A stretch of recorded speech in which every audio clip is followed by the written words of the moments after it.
Okay, hi everyone. Welcome to What Lives in the Lacuna, a podcast about books, writing, and the space between. Every episode, we're going to talk about stories, characters, tropes, creative choices, all that stuff that lingers in the gaps of our brains long after we finish the book or put down our pens. I'm Remy Renard, and my co-host. I am E. Donahue, and I'm so excited to be here.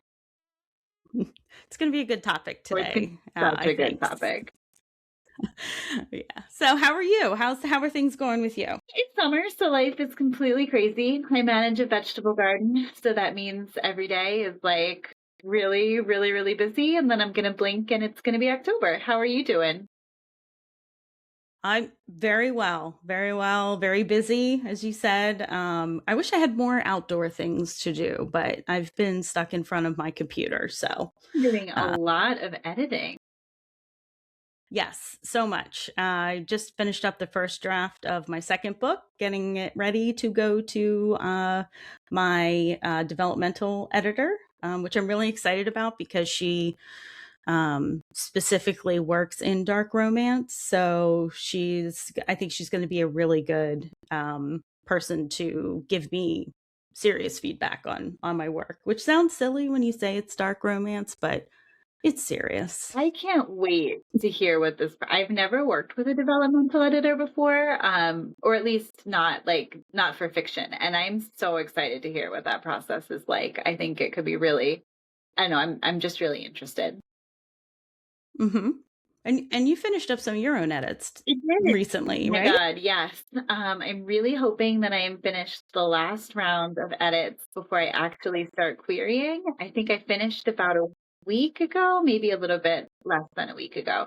And I need to now actually do the querying part. But I'm like a little intimidated by that. I've sent out some, like about 10 queries, and I've gotten like some interest. This would be like actually doing it for real. So I'm a little terrified, but I'm going to work up to it. And it's July. So like intellectually, I know that that means a lot of people are like in and out of the office. And I actually think that's going to be better for my mental health and well-being. So I am done my hopefully last round of like big edits on book one, and I've been working on finishing my second draft of book two.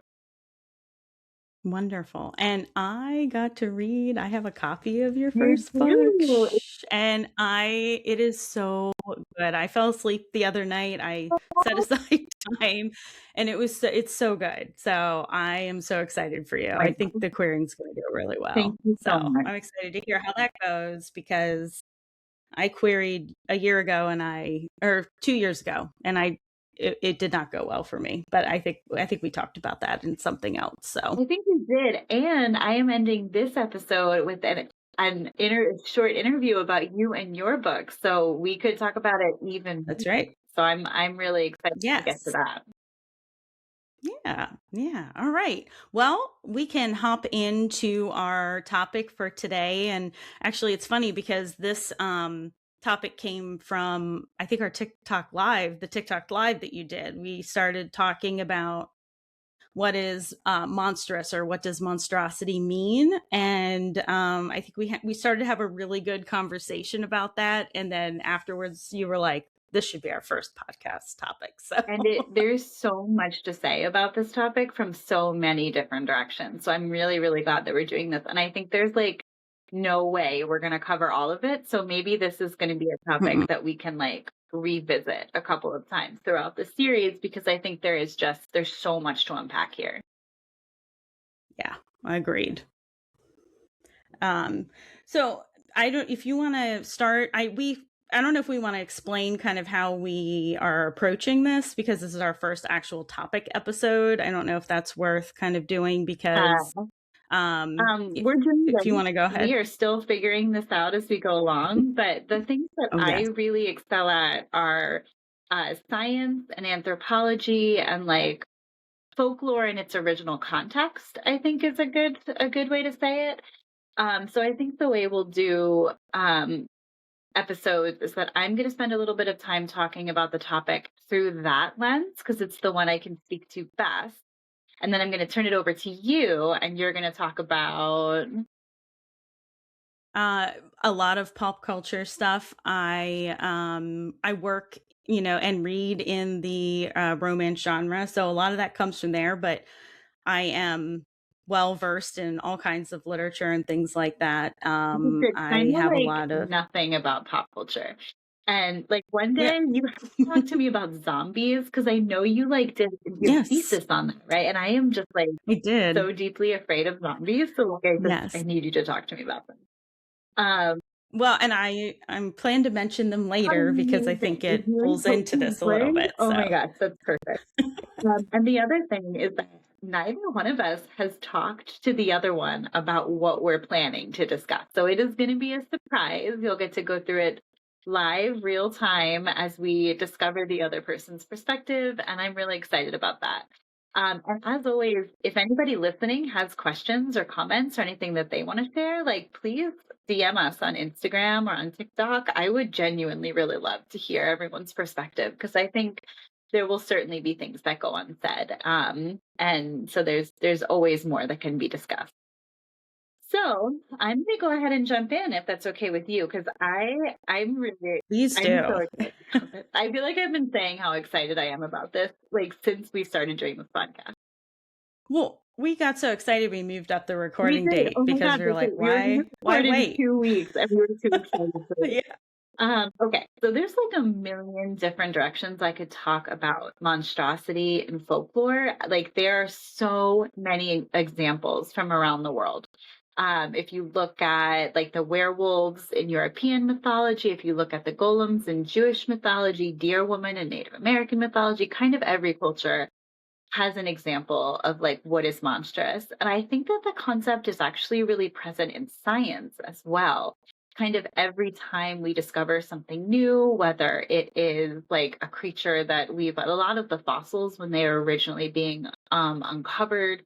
I'm actually listening to like the Fossil Hunters, but the book about Mary Anning right now. And they're always like, oh, it's this crazy monster. Turns out it's a dinosaur. I think there's this like knee jerk reaction among humans to kind of treat new information as almost a little bit monstrous. So I really thought for a long time about how I was going to approach this from a folkloric lens. And I decided that what I was going to do was talk about this one really specific character from Irish mythology. Because I think he is a fantastic example of a monstrous hero. And he actually was never my favorite character in Irish mythology. And I'll talk about why, because I think like I don't think even after this he's going to be my favorite. But the article that I read that really like dug into his character totally made me think about him in a different way. And I just found that to be so interesting that I think it's worth talking about. So, have you ever heard of the character CuChulainn? I have not. No, And if I have, it's from maybe something from you, that's fair. honestly. Yeah, I have not. Awesome. Okay. So if you have a question, definitely stop me because Okay. in my world, CuChulainn is like a household name. He's really like quite a famous Irish hero, and like cultural references made to him in Ireland even today. He's very, very well known. If you were to go to Ireland and say, "Have you heard of CuChulainn?" 9 times out of 10, you're going to get a yes. He is so he's a monstrous figure, but he's also like the hero and champion of the province of Ulster. And that is like it's quite a significant province that had a huge like military presence in Ireland. He was the nephew of the king, so he's like a pretty important person. But he's also the son of a man named Luke of the Long Arm. And Luke is not a human being at all. He is one of the Tuatha De Danann, which make him like a demigod. And because his father Luke was a demigod, Cuchulainn has these like special abilities. And one of them, and this is the part that really makes him monstrous, is he has this thing that when he is fighting in battle, he goes into something called the war warp. And when he's under the influence of the war warp, he's like so enraged that his hair, like beams of light shoot out of his hair. The ends of his hair will drip blood. His kneecaps will actually rotate backwards so that his legs will bend backwards. Wow. I know It's Okay. quite grotesque. And he is so overcome with the fury of battle that it doesn't matter who they send against him, he will defeat them, but that includes his own people. So he doesn't draw a distinction between his own folks or the enemy.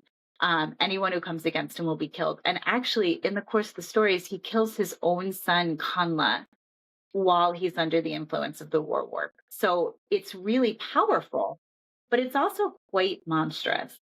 And I'm gonna drop just a quick quote in here from this article that I read, which is called "What Manner of Man Is This Hound" by Finn Longman, who writes, Ubald writes that a monster is defined by a disruption of boundaries. By this definition, CuChulainn is a monster cast in the role of a hero, and to the Connacht and their allies, that is exactly what he is, a supernaturally powerful and grotesque figure against whom they send their strongest champions only to lose them one by one. And I think that's a really good kind of encapsulation of who he is and what he does. This monstrosity of the warwarp is present even when he's a very small kid. So he takes up arms at a really young age. And actually, one of his first acts, trigger warning, death of an animal, is that he actually kills the watchdog of a man named Cullen. And the dog like attacks Ku. He's just a little boy, and he picks him up and he dashes the dog's head against a rock. And before that act, he's known by the name Shaydanda. That's how he was born. And after that, it's actually quite bad form to kill a guard dog in Irish culture. You have to make reparations. So he says to Cullen, I will serve as your guard dog until you can train a new one. And by some accounts, he lives kind of as a man who acts as a guard, but by most accounts, he lives as a dog. And his name, CuChulainn, means Hound of Cullen. So there's sort of this like almost werewolf thread in the stories, that like Interesting. there's like a couple more details if you really dig into the language. Some of the words they use to describe Cu are the words Gaelic makes a distinction, Gaeilge makes a good distinction between the words used for human and the words used for an animal, and they'll use the animalistic word for Cu instead of the human word. So these are the ways that like he's kind of monstrous. At the same time, he is exempt from this really important curse that exists in Ulster, and it's the curse of Maha.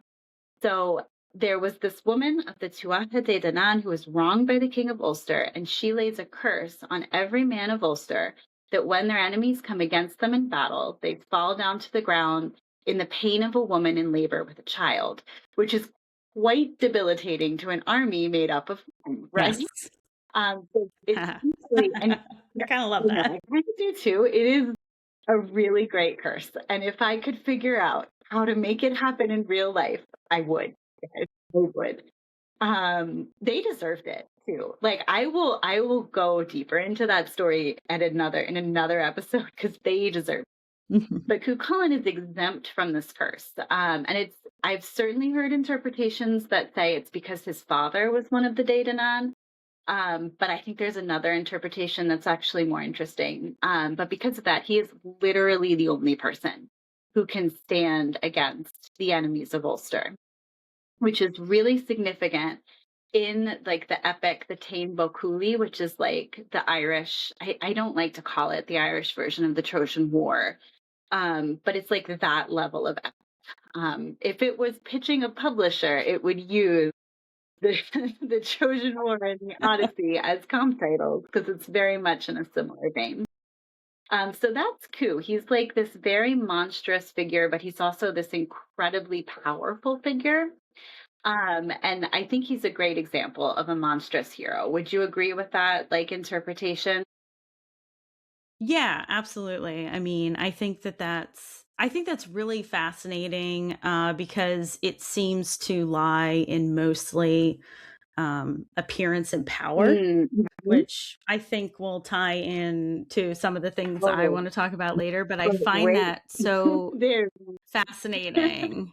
Uh, Yeah, no, I love a monstrous yeah. hero. Okay, so I think that makes a really compelling case that he's a monstrous hero, but I actually have like a deeper interpretation of his character. because I was sort of like, when I was told the stories of CuChulainn, that's sort of how I was told them. And that's why he really wasn't my favorite hero, because I was like, "Ugh, I don't have a ton of respect for this guy who gets so angry he would kill his own son. He cheats on his wife, Amer, like all the time. Not all the time, but like often enough. He's incredibly proud. Like he's just a very, like everybody is like, oh, he will fight anyone at the drop of a hat to prove his worth as a warrior. And that just never really resonated that much with me, because I'm like, I want someone who thinks for 3 seconds before they act. But reading the article, What Manner of Man is This Hound by Finn Longman, really changed my perspective on him, because Finn Longman makes the argument that CuChullainn's monstrosity and the way his society treats him is actually a way to trans or queer code his character. And I'm going to read this quote because I think he says it so well. So this is a quote from Finn Longman. Queer theory and theories of monstrosity together inform our readings of Cuchulainn, not because queerness is inherently monstrous or monstrosity is inherently queer, but because both are defined by disruption of category and a crossing of boundaries, which is very much how Cuchulainn is framed in the Tain Boculi. So I want to just like really quickly dig into Finn Longman's arguments, because frankly, I am 100% convinced of them, and I will accept no other canon from this point forward. So you've got this like curse of Maha that Cuchulainn is exempt from, right? So he's a man of Ulster. He defines himself as a man of Ulster, but even so, he is not affected by this curse. And I think that Finn Longman argues, and I agree that this is a really deliberate choice on the part of the storyteller, because if that is how Ku is presenting himself, but his society is not treating him as such, I think that's a really powerful statement. And you can explain it away with like the Luch of the long arm connection, like he's Daidanan himself and so isn't subject to it. But if he himself is saying, I am a man of Ulster, I think that's significant. There's also a lot of attention paid to like his physical appearance in the Tain Boculi. So they often describe him as being really beautiful. He was very short of stature, and his beauty is always just like one step beyond what would have been considered the norm. So instead of saying like his eyes, shone, they would say he had 7 stars in his eyes, which is like too many. It's too many stars. Or they'd say he had 4 dimples in each cheek. And these are like deliberate literary like decisions that they are making that are relying on like other language forms in Irish storytelling, but taking it one step further. And at the same time, a lot of attention is called to the fact that he doesn't grow a beard. And if you look at that fact in the context of medieval literature, it seems totally normal, because the Greco-Roman culture and influence, beardlessness kind of means purity, or like I sort of a hyper masculinity. So like Achilles is pretty famously beardless. Lancelot is supposed to have not grown a beard until he was 30. So if you look at it that way, you're like, oh, it's just another beardless hero. But if you look at it through the context of Irish culture, and this is why knowing the cultural viewpoint is so important, they're really making a statement there, because Irishmen wore beards. And in fact, under Irish law, you weren't considered a man until your beard reached something called beard encirclement, which just meant that it was a full beard. And this was such an important part of Irish culture that the Romans actually wrote back home. And this is something I knew for my own book research, these wild, bearded, milk drinking savages. So in saying that he's not growing a beard, they're actually making a statement. And in the text, Cuchulainn has to defend his beardlessness. So people will say, like, I won't fight you. I don't fight women and children. And without a beard, you must surely be one of those too. And so in one story, Cuchulainn paints his face with blackberry juice. In another, he enchants grass to cover his cheeks. And then basically says, like, do I look like enough of a man for you now? And then, of course, they fight him and he wins, like, handily. So you're rooting for him the whole time. Like, it doesn't feel like you're like, come on, Ku, like, let's get him. So I think that is really significant, especially if you kind of pair it with this exemption from the curse of Maha. And the other thing that I think is really interesting is this one scene in the Táin Bo Cúailnge called the parting of Ferida at the ford. So Ferida is this really close friend of Cu's. They're both fighting for Ulster against the armies of Connacht and Queen Maeve. So they're on the same side. They train together. They fought together. But they have a falling out at a ford, which in Irish mythology often like water is a boundary. And they part ways. And the language that CuChulainn uses to part company with Ferida is actually incredibly specific.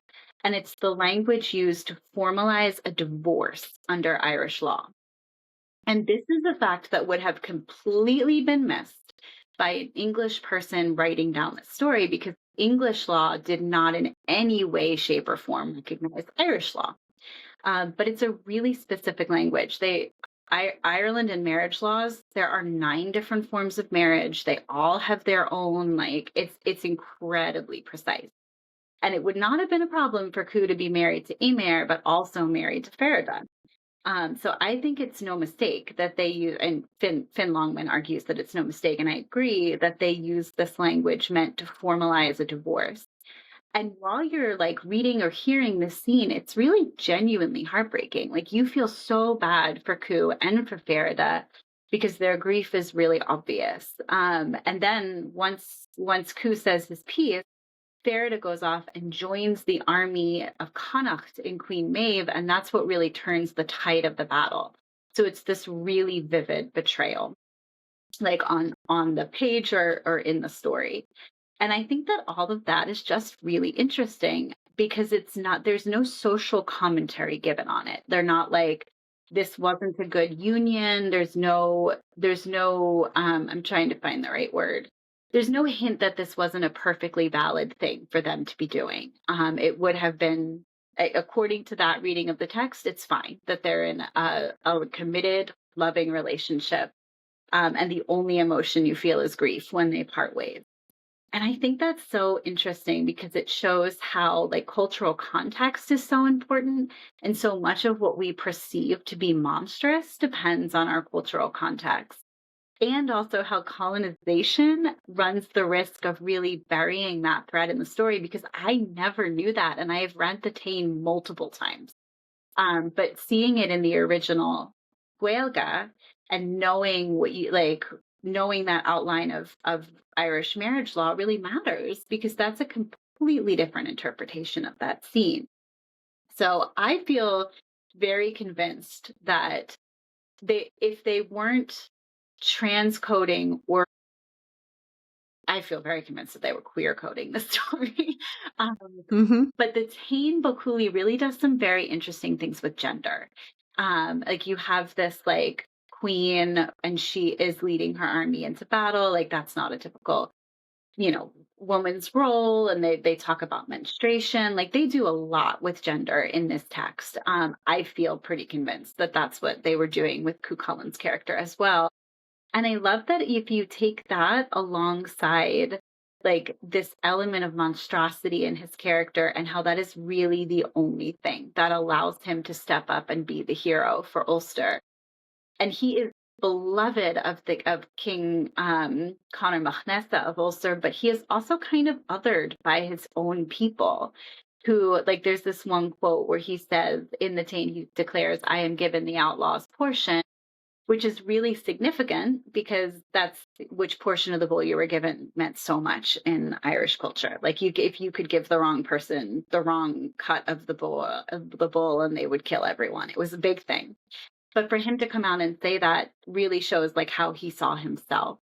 And I loved that interpretation. And it has made me like him so much more than I did before because his pride suddenly makes sense and his insistence on being who he is suddenly makes sense to me.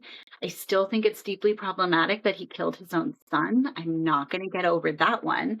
But I feel like I had this much more nuanced understanding of him. than I did before. And I think that's part of what monstrosity kind of lets us do. It lets us look at an element of human nature and kind of distort it to its most profound example, and then grapple with the feelings that that makes us feel.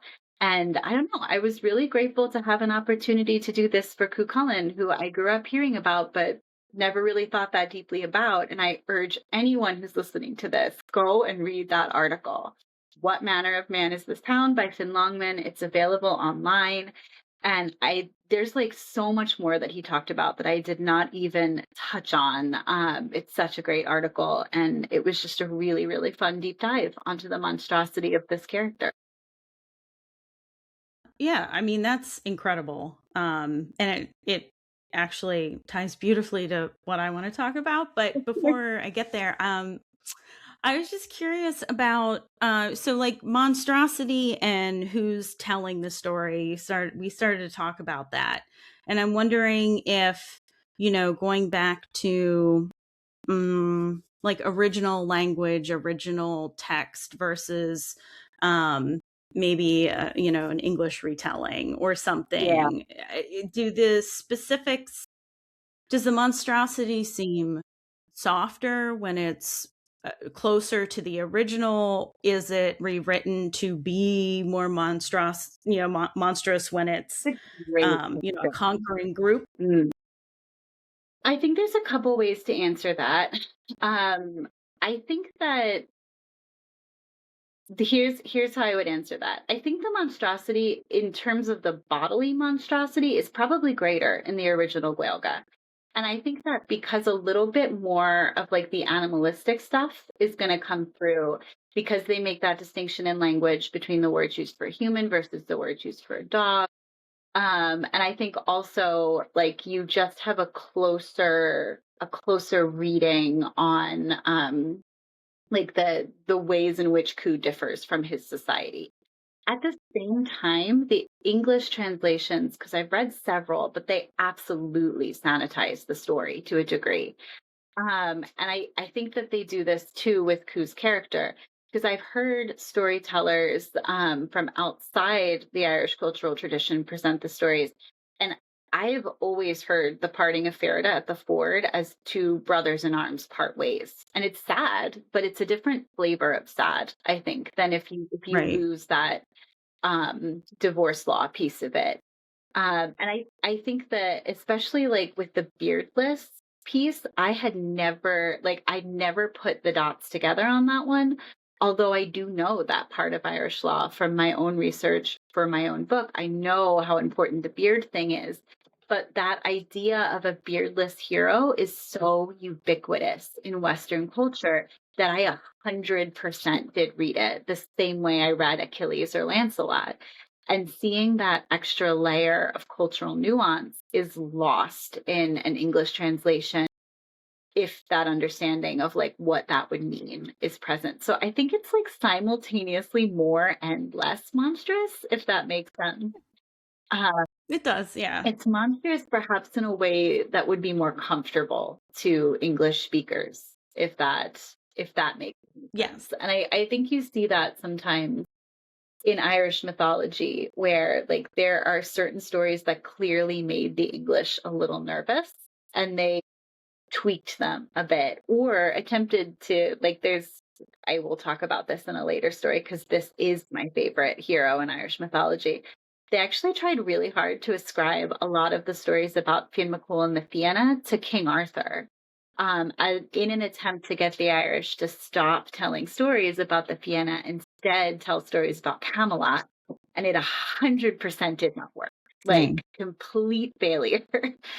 Mm-hmm. Because the Irish were like, no, that's our lad. And it was. And I think that this sanitizing of mythology to suit a colonizing power is like a common thread you see in a lot of different cultural traditions. Excellent. Yeah, no, I mean, I think that's fascinating because I I think about just generally myths that we all know, and we know the high level, right? We know who's bad, who's good, et cetera, or who's in the, kind of a ambiguous character. But I guess I never really thought about, digging into things like that where you really need to know the cultural context to be able to pick up on these And it's things. I like, think I that's think really you fascinating. do and you don't. The stories are good all on their own. It's like the Robin Hood stories are Hmm. good all on their own. And you can dig really far into the cultural context and get a whole nother level to it. And also, like, the context of a story changes depending on who's telling it and the moment that they're telling it in. And I think for just for the stories of CuChulainn, I would really love to see those two threads be carried into the future because I think they're two really important ones. And like the ways in which his monstrosity made him the only person who could stand up for Ulster, and the ways in which I think the text is othering him and the element of trans or queer coding, or if it's not trans, just the way that they're digging into gender, I think is really important Hmm. in 2026. And it turns out it was really important thousands of years ago in Ireland too. And I love that because I think it's a way for people to feel a kinship with these stories. Because like I had never felt a real kinship to the Cuchulainn story, and like seeing it through this lens where he was kind of othered by the people that he wanted so desperately to belong to. And you know, I just there's something in that I think would really resonate with people in 2026. So everybody go read this article. Any mistakes that I made in my interpretation of it or of the Cuchulainn stories are entirely my own, and you should go read What Manner of Man is This Hound by Finn Longman because it is my new Roman Empire. No, that's awesome. Oh my gosh. It gives me so much to think about. And I think it's really interesting the fact that we didn't have any discussions about what we were going to talk Like about maybe and we do. how I'm sitting here making like threads. I can just see all the threads because the topics are definitely, I mean, there's threads in that like I can anyway. The otherness is especially So now is I'm so excited. yeah. What do you have to share? I'm so excited to hear. Yes. So I'll start with so you had mentioned my thesis previously. I worked with on zombie pulp culture, which is a whole, I don't know how I got there. I don't remember it. I guess I was tired of everybody saying zombies equal capitalism because I felt there was more to it. Um, and I got really into Roland Barthes, who is big on linguistics and meaning of words and shifting of meaning of language and words. Mythologies is a phenomenal study of it. It's dense, but I really enjoyed reading it like in the context. I can't just pick it up again and read it, but it really focuses on how um, you know uh, different things that we see have meaning, but we also ascribe meaning to them, right? So with zombies at the time, although I think COVID made everything step back with zombies, zombies were headed toward, they were getting into twilight areas, okay? Like Warm Bodies. I don't know if you've ever, like there's a book called Warm Bodies, and the not to ruin it, but it proves my point that there are many stories out there where the zombie overcomes zombieism. Like they were starting to really get into that, where There was a it was a show, I Zombie. My husband and I watched that yeah, show, I Zombie, and I feel like there's an yep, element that was much like campier and fun, but I feel like yeah, there's an but element it's the in same. there too. Yeah, it's like managing your zombieism. Like it's a disease that you just have to manage. Santa Clarita Diet was another one on Netflix. Yeah. So I think though that this idea of this shifting meaning, like I said, I think I think COVID made zombies step back because I've not seen anything like that Well, we're since all a then. little I've just seen traumatized. rabid. Uh-huh. Yeah. So, but the reason I bring it up is because I do feel, so I don't have articles, but it's more like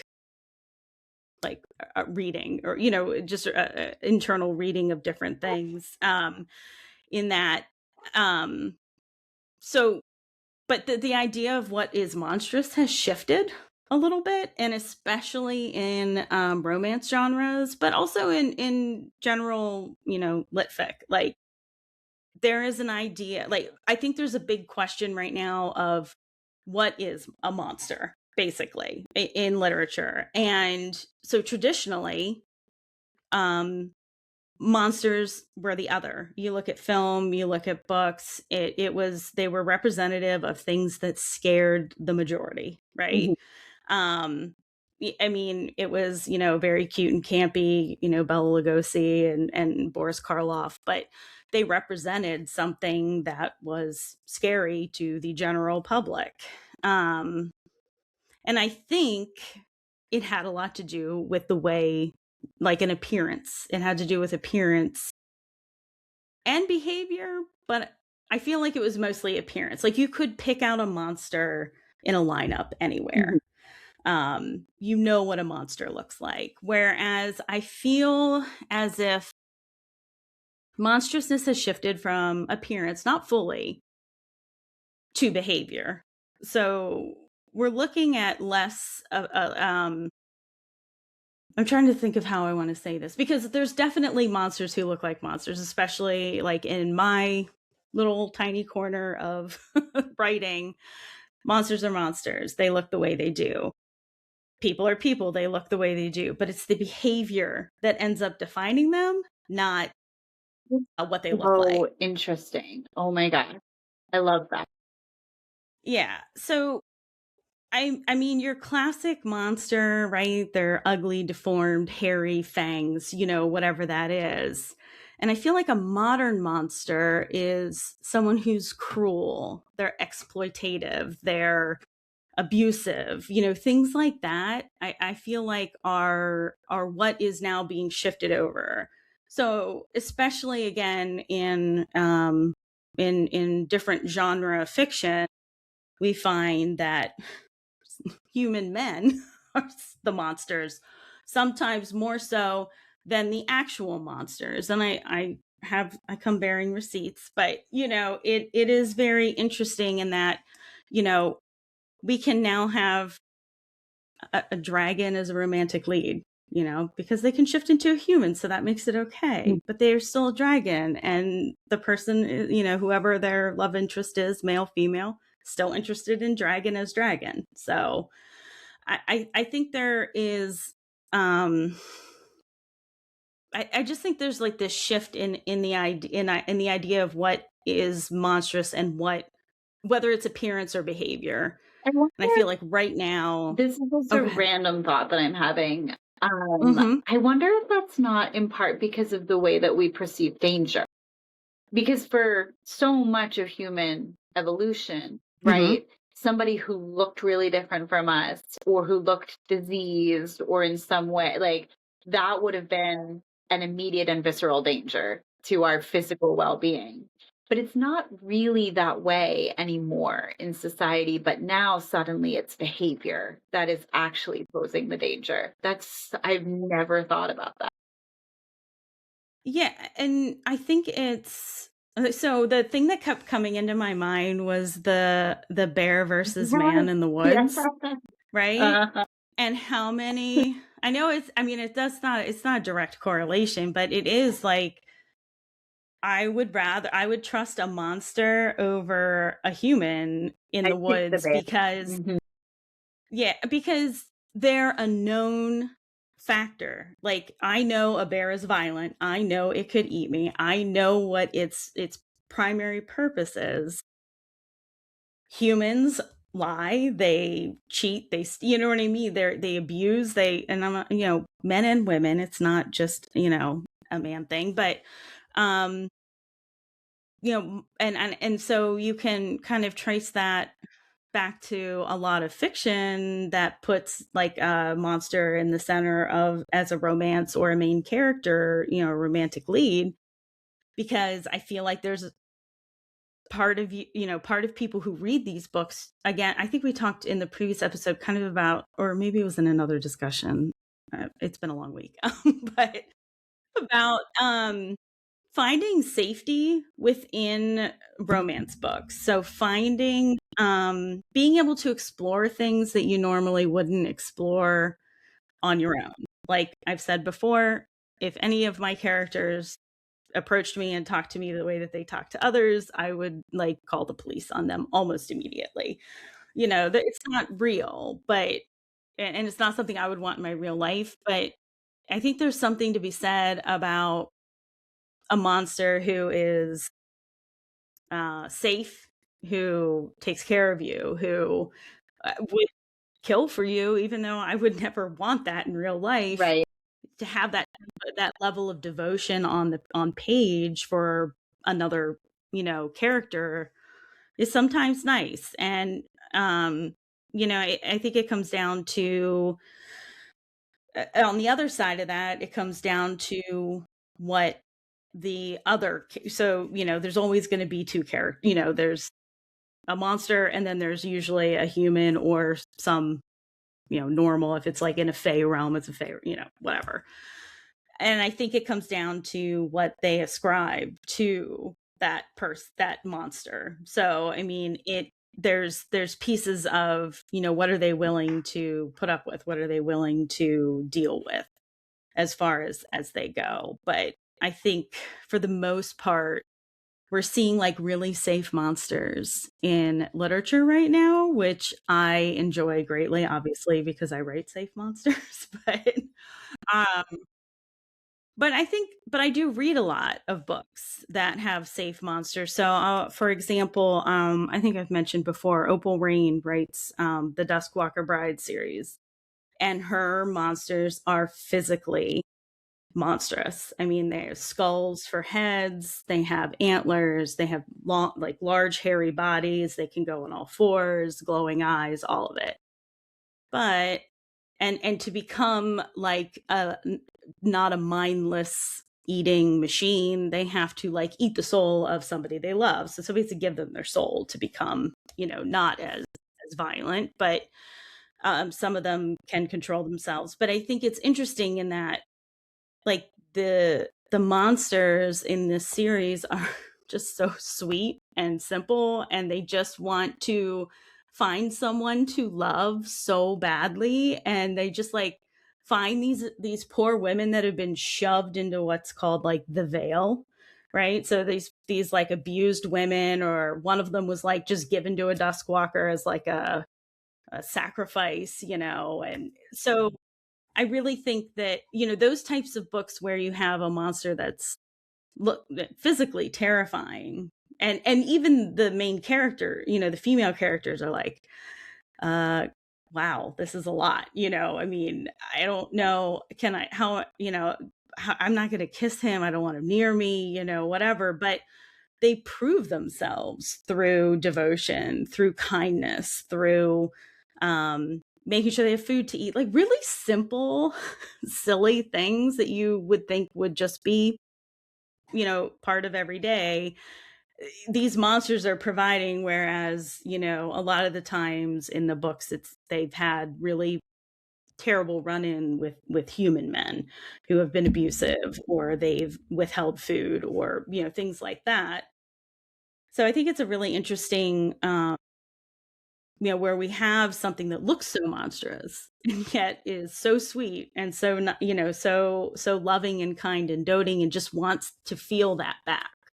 And maybe that's So, like not relatability, but I think a lot of people can relate to the feeling of being othered, and mhm, seeing that in I don't know, that makes sense to me. That like if you are somebody mhm, who has felt marginalized or othered, you would look for that in like a romantic partner or in a story. It probably feels comforting to see the ways in which somebody who is othered themselves finds a connection.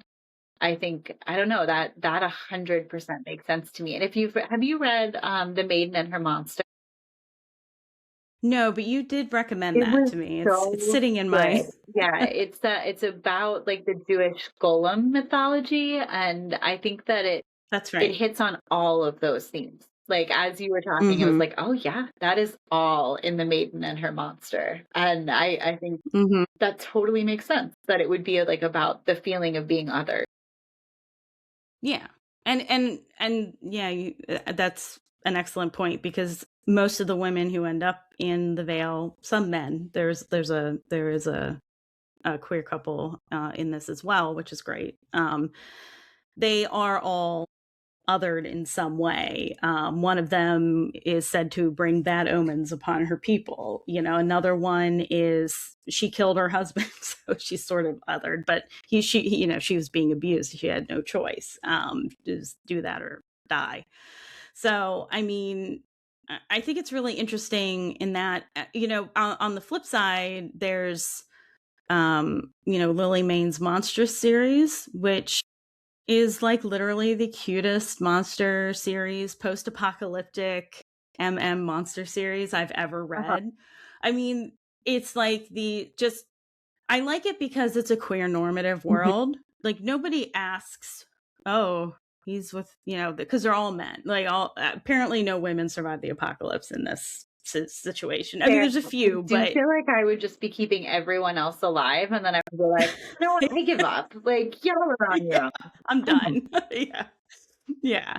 So, but it's funny because a lot of them do take on like more like within their camps or things, they take on like one of them does all the sewing in their camp. So, but these monsters, they look monster. They're not quite as monstrous as the Dust Bride Walker series, but they are monsters from another realm, and they show up in on Earth, and the world collapses because there's violent monsters, but there's also sentient ones, and those are the ones that end up being in the book. And the interesting thing about these monsters is that most of the time when they're doing something, they're trying, like she's trying to convince you they're doing something bad, they're actually doing it for a good Uh-huh. reason.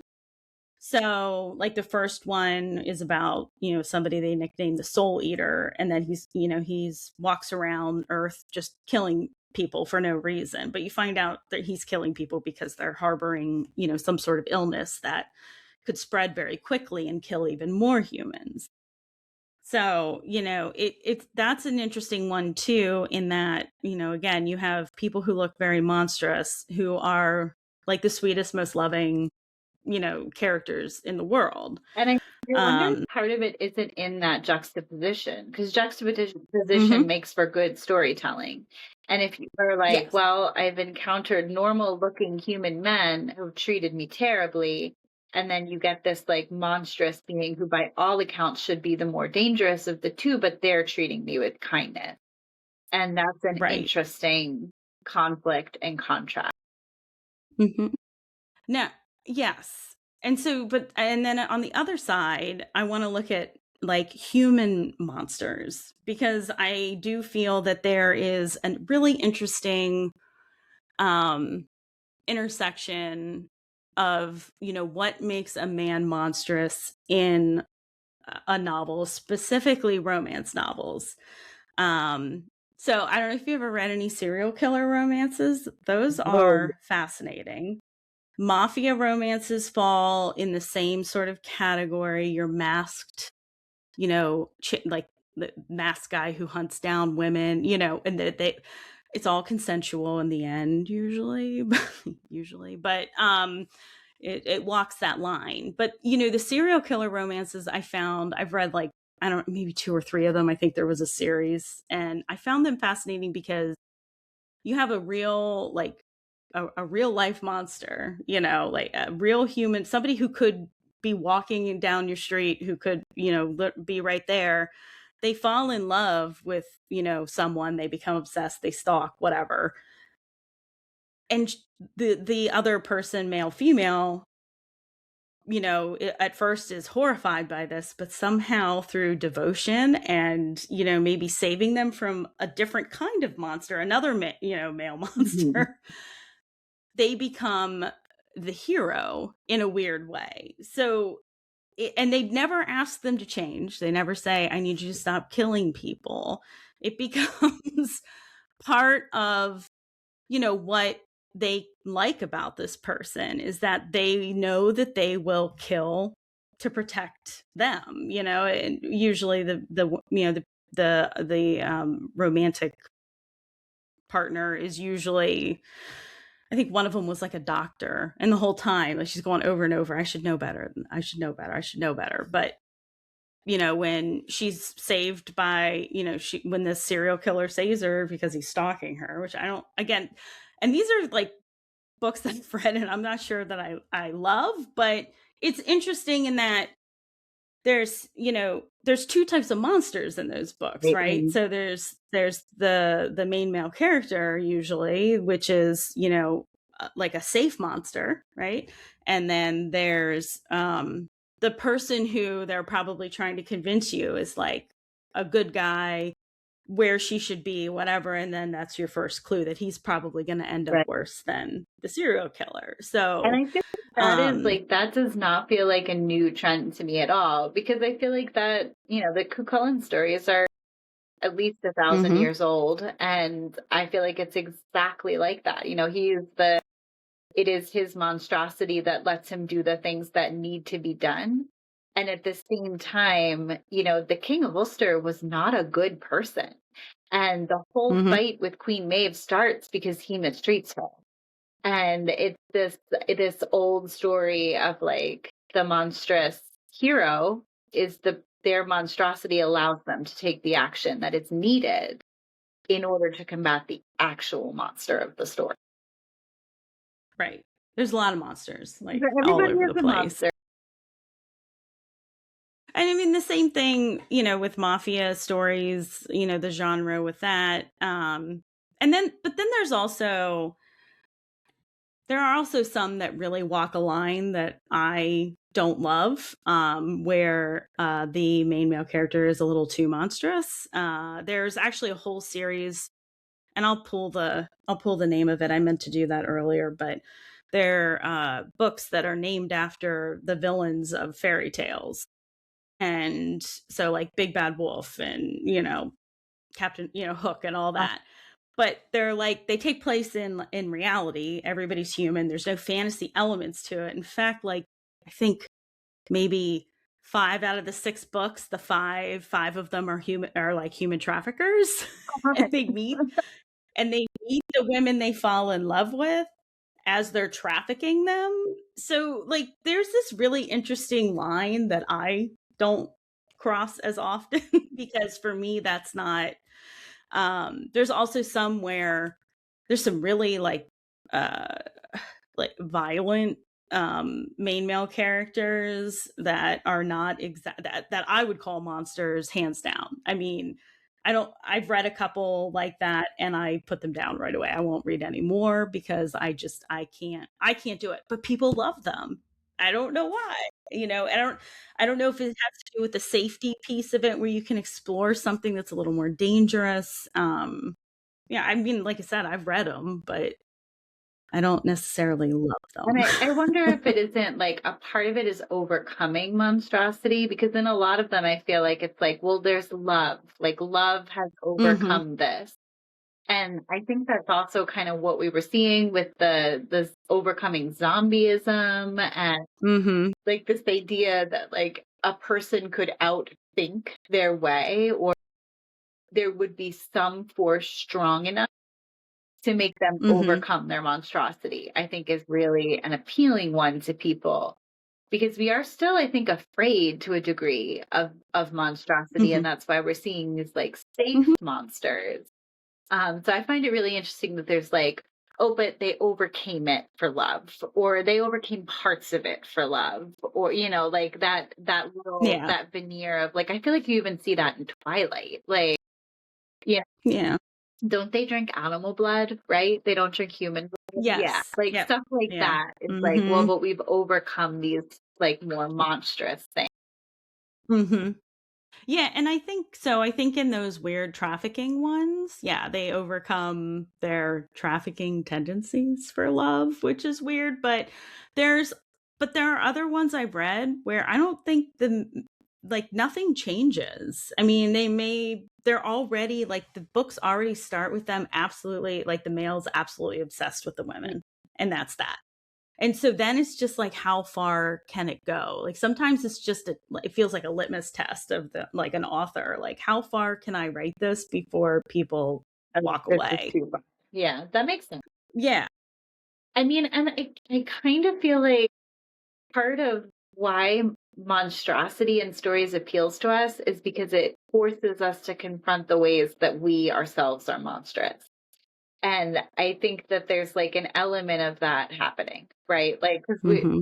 no, no one is entirely without their own monstrosity, and that like really zooming in on it and causing it to become like a whole character really lets us see that side of ourselves in a way that feels very safe because it's not you and it's not your real life. So it like lets you kind of Right. explore the ways in which every human on the planet is monstrous in a safe way. Hmm. Yeah, absolutely. I mean, yeah, it's definitely, there's definitely some internal, like reflection going on Oh there, yeah, and trying to for sure. you see, yeah. And I also think, there's so something else, something I read while I was kind of looking around, seeing if there was anything about this. There's not a whole lot like of like academic work on, this type of thing that I could find. But something that came up was there's like a really humanist, like it has to do with monsters and monstrosity in that if a monster like there's a very simple reading that if a monster falls in love they cease to be a monster, they're now human, which I don't like, I personally don't agree with, um because I think I don't think love negates monstrosity. I think love can temper it. I think, because I, I mean, asking, and the other thing too is who makes the decision to change. It's not like fall in love and boom, I'm just a better person all of a sudden because I care about this one person and Right. maybe people she cares about or he cares about. Yeah. um so I thought that was a really interesting statement that someone had made, because I was thinking for me that doesn't track. Like I don't think that love alone can like negate this idea of monstrosity. I don't think it I think it can, redeems I it. think it can make a monster more empathetic.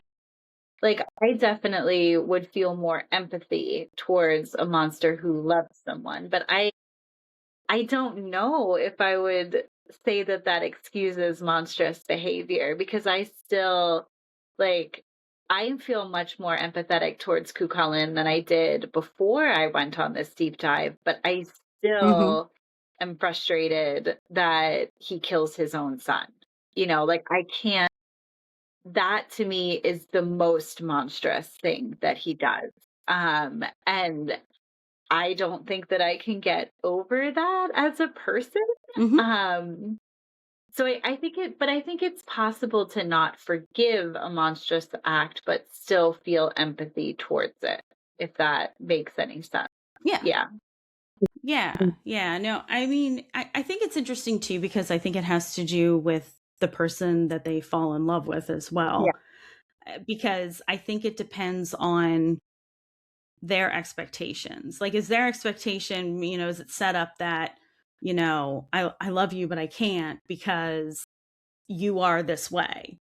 And then they have to make a decision to change fundamentally who they are, change their whole life because they've fallen in love. Or my favorite version of this is they accept the monstrosity, to a point, and it's like, this is who you are. I understand that you'll protect me, you'll take care of me, we'll take care of each other, whatever that looks like. But I'm not going to ask you to change, because I think there are things that can't be changed. Yeah. I would agree with that. and and I also think it has to do too with, I mean, if you're looking at dual point of views in literature or books, literature, whatever you want to call it. If you have a dual POV, I notice a lot of times, the the male will call themselves a monster over and over and over and over again. Like they will say, I'm a monster, I don't deserve her or him. I'm a monster, I don't deserve happiness. I don't.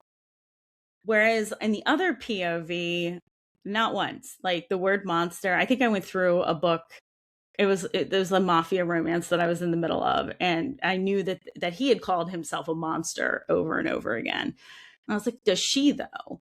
And she never does. She's like, I know he's dangerous. I know, but I know the life he lives, and I live the same life. And we have to, I have to accept the pieces of him that, are dangerous. But she doesn't outright call him a monster. So, yeah, but that like, who totally makes sense to me, because you say the cruelest things to yourself about yourself. Right. And there must be something really affirming in seeing both points of view. Do you call, what about your book? Like, does Ezra call him? I have to go back now and check. Yes, he does constantly. Okay, but does Aurora? Yeah. No. Okay, interesting.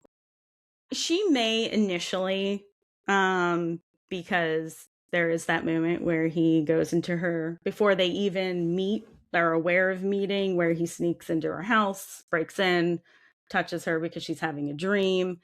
And when she figures that out, she is very unhappy.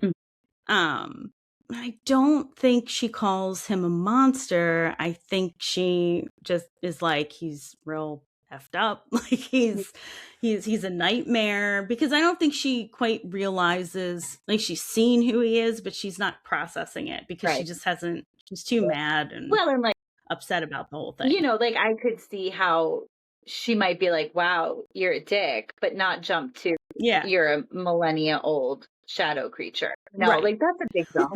But do you want me to interview you about your book? Because this feels like such a good sex. Yeah. Do you have more you want to put in about pop culture?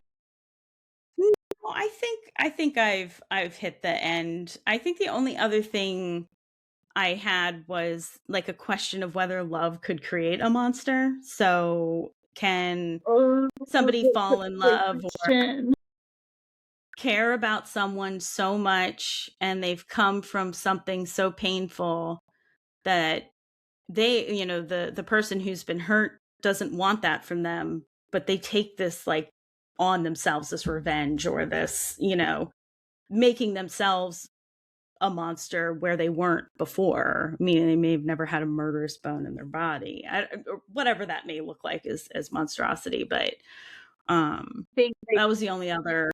Okay, I'm going to answer that question as myself. Yes, I think it's entirely possible. But for me, like as a human, but also as a reader, I don't think that I would be okay with it. Like, because I am the kind of reader where, like, I don't care for a monstrous hero. Like, I struggled even to, like, I read the first Twilight book and I was like, woman, why do you want to be with the vampire? Like, I couldn't. Yeah. That's just not who I am.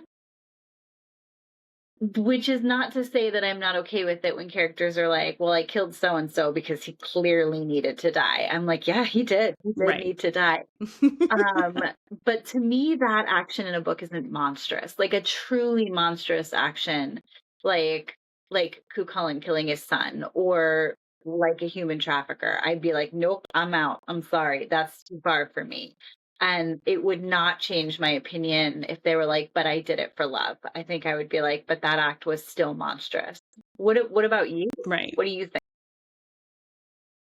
I think, so I was trying to think back if I've ever read anything that would fall into this. And I don't think I have. Because I don't think it's as interesting. It's an interesting question, but I don't think as a story it's as interesting. Especially because I think you create too much tension between the two characters that you're kind of rooting for. I don't know if it would work with the romance genre.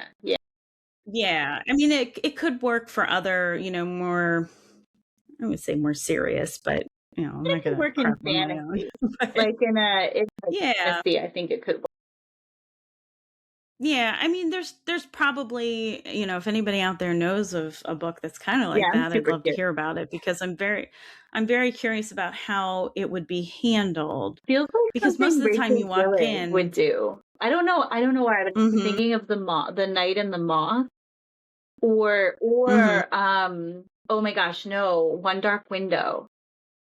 I feel like it okay, I does don't know that a that little one. bit. Rachel Yeah, Gillig, One Dark Window, but it's the woman. It's mm-hmm, Elspeth that becomes monstrous. And I don't know, interesting. I feel like that kind of, it's not exactly what we're talking about, but I think it hits on some of the same Mm-hmm, themes a little. right, And it's a great, right. Yeah, and they're I do. very much worth it.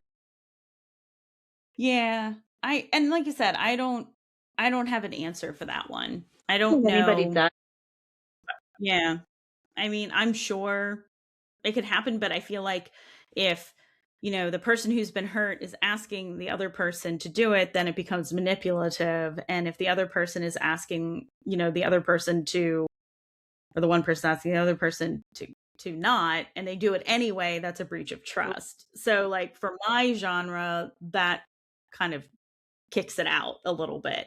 I think there's a way to do it. so that's I so don't have the awesome. It's like capacity. breach of trust. No, you're out. Kill 4 or 5 Yeah. people at a convention and completely fine as long as it Yeah. does not break anyone's trust. Right. Wow, I feel like that Exactly. right there is like, I guess we just want people who aren't going to lie to us. Is it that simple? I think that's what it comes down to is that you want like,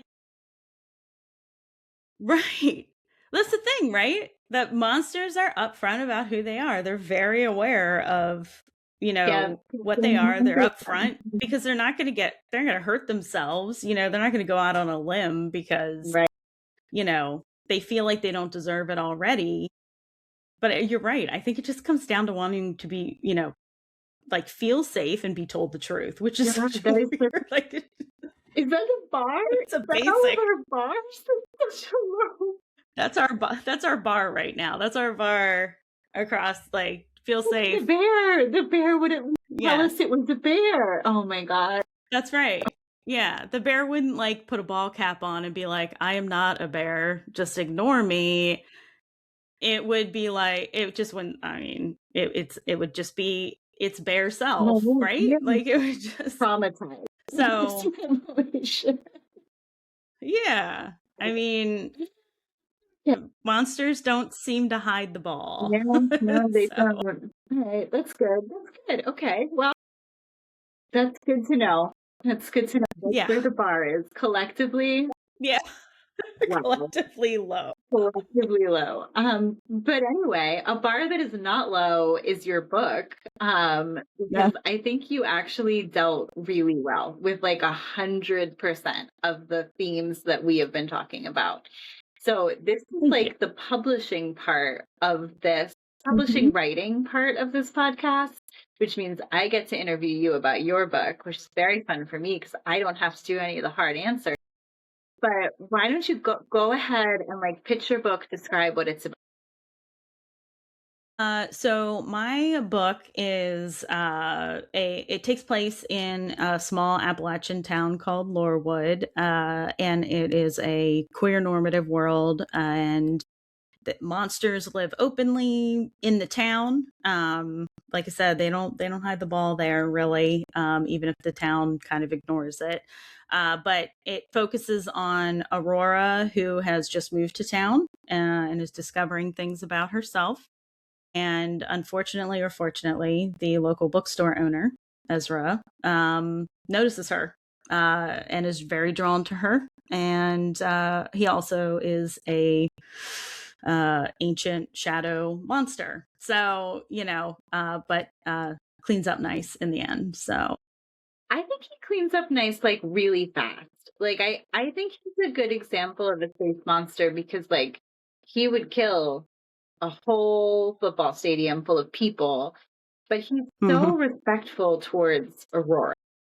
And like he doesn't hit the ways in which he's monstrous are justified in the text, if that makes sense.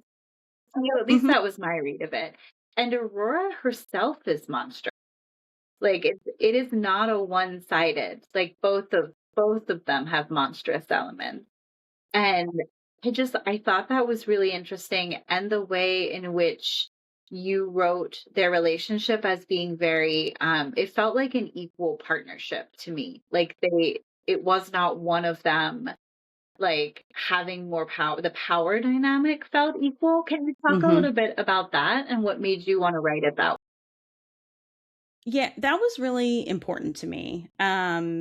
I uh a lot of it comes from struggling with writing. There's an assault scene in the book that I struggled through, and I went back and forth about going as far as I did. Um, but I felt that it was important for Aurora's story, because it's a catalyst for a lot of things that happen. It's not a thing that moves the story forward because it affects her. I mean, I'm like I said, I'm into my second book and it's still haunting. And That's how, but for hmm, that's how it goes. yeah, that's how it works. Yeah, and but I felt it was really important for Ezra, who has lived kind of this like apathetic life for millions of years, like just and because he has no one, he's never had anyone, and he becomes obsessed with her very quickly. I felt it was important for him to see everything stripped from her and her trying to survive, because that for him is a wake up call, and he chooses to change small pieces of himself. He doesn't change the fact. It doesn't change the fact that he still eats humans. It doesn't change the fact that he would still, murder someone for breathing at Aurora wrong. But he becomes deeply, deeply respectful of her. And I really wanted to have them on equal footing, because I don't like books with uneven power balances. The I think I've said before, I comfort read, so I reread books I really like over and over again, and a lot of them are when stories that have the woman in at the same standing as the men, or the men is the same standing as the men, or anything like that. Um, but I think a lot of my writing is like a knee jerk reaction to a lot of things I've read. Like I wanted something where the woman was just as powerful, if not more powerful, than the monster. Yeah. So that's where I kind of ended up. And I love that. And the change in Ezra felt really authentic. Like it genuinely felt like he wasn't changing who he was.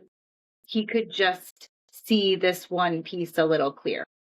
And which like I don't think you can ask people to change, but I do think you can ask people to grow. And for him it felt like a Yes. very authentic growth. And Yeah. I really loved the ways that like he saw what was monstrous about her but honored those things, and she kind of did the Hmm. same with him. So it wasn't even about them accepting what made each other monstrous. It was about them like really loving and embracing the things that made one another monstrous. And I don't think that love can overcome monstrosity, but I think that acceptance of really valuing another human being is a way to take someone from feeling very othered and kind of pulling that out of like what is monstrosity, and like it becomes this question of like, are these things even really monstrous at all? Like who was the bigger monster in the book? Like was it Ezra, or was it the cult Hmm. that like I don't want to give too much of it away, but like, is it the Yeah. people involved, or is it millennia Right. old shadow creature? And I think you did that part really well. Um, and I did really like the way you explored their power balance because I felt like it was very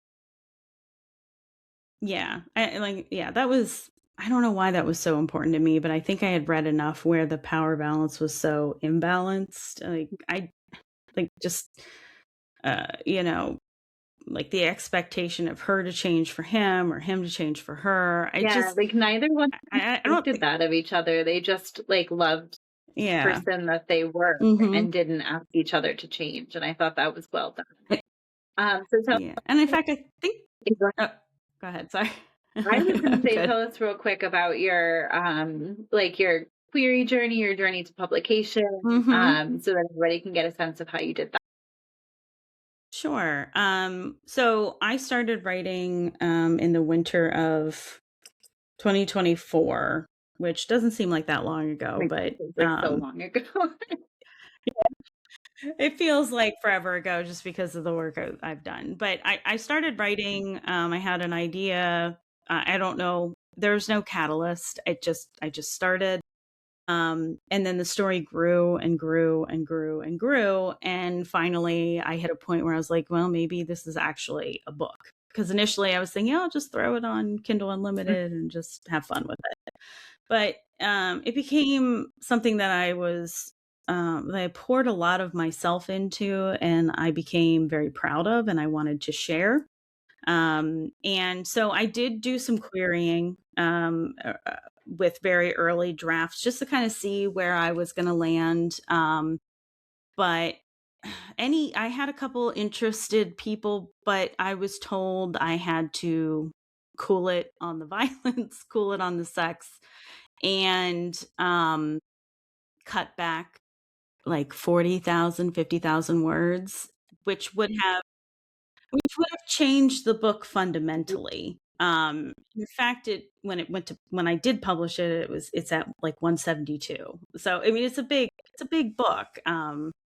But I don't, you know, I tried to make sure there weren't places where it It drugs, didn't but feel like it uh, was. I would never have guessed 172. Like if you told me like guess the word yeah, count, I would have said like mm-hmm, 120, 130. You know, like it didn't yeah, feel dramatically long to me.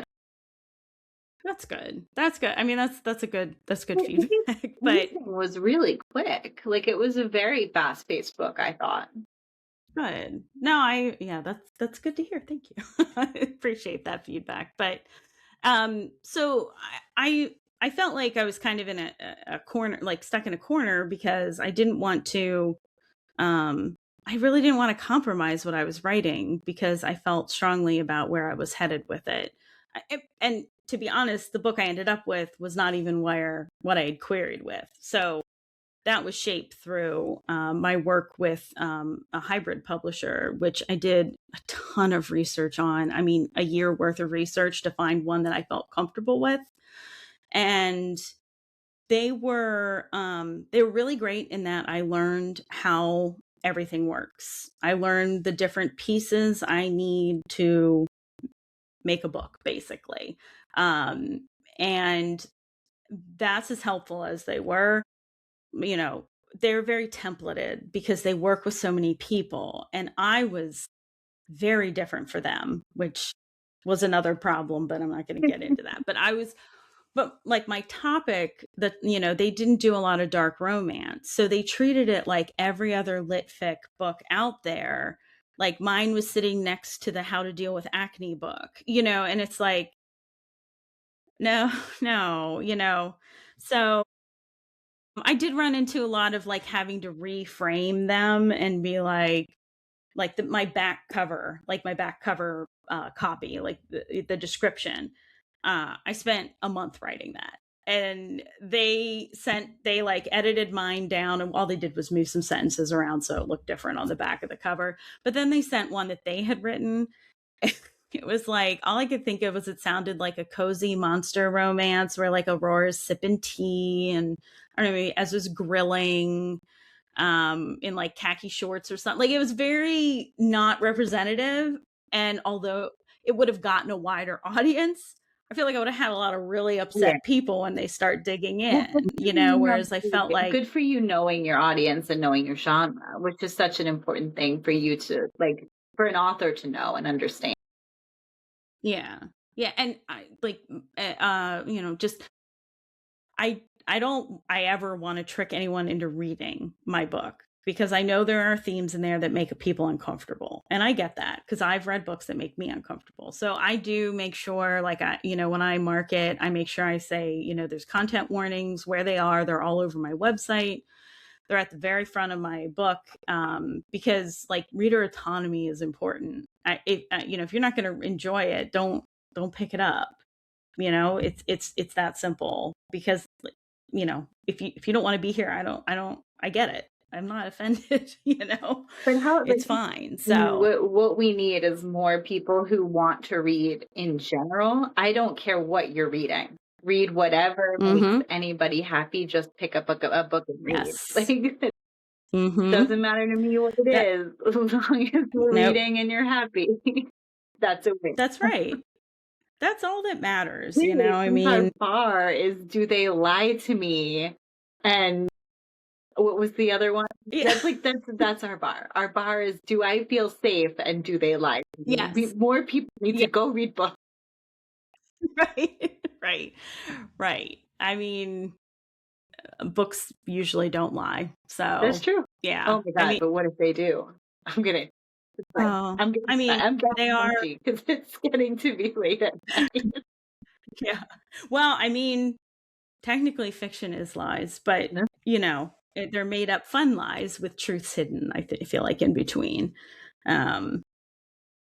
I think I had somebody on social media say once, "Oh, a woman making up stuff." I'm like, dude, that's literally 100% fiction. A woman making up. Like, I think I was advertising a nonfiction book, but all right, buddy. Cool. This is why our bar is, do I feel safe, and am I being lied to? All right. So what is your book called? Where can people find it?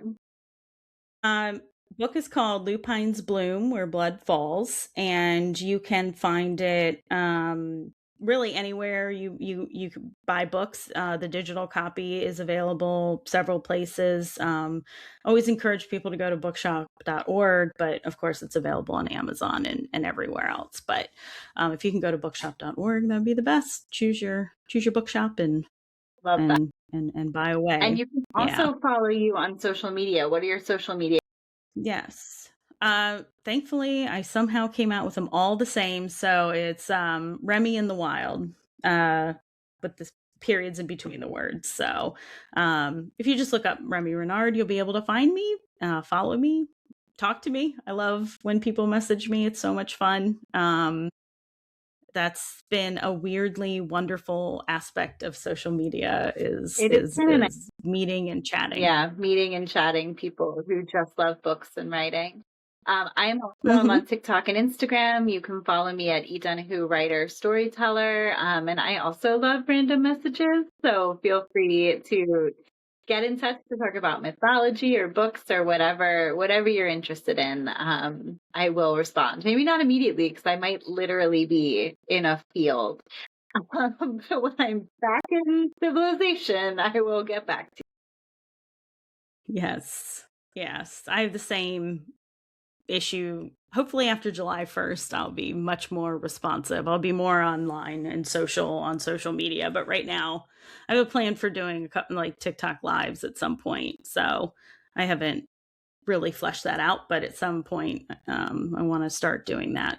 It's going to just basically be me talking about things that I care about. It's not going to be anything fancy. The world needs more of that. That's important. Yeah. So, well, all right. I think we hit a good. So we're going to do one of these a month. We actually have all of the topics figured out, which I'm very impressed by.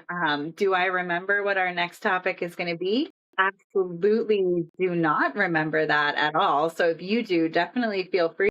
Yes. You do. Yes, morally gray. What do we mean by morally gray? Which I think we had thought was a good connector to what is monstrous or what is monstrosity. We're so good at remembering things from spectrum.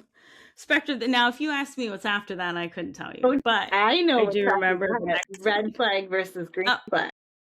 Oh, yes. Yeah. And that's where I get to interview you. Yeah. Right? Maybe I remember that because I'm so scared. Don't be scared. You're going to be great. Well, thank you guys for joining us, and definitely message us Yes. on social media with questions or follow-up comments. Hmm. I love all of that, and we'll see you next Yeah. Thank you so much.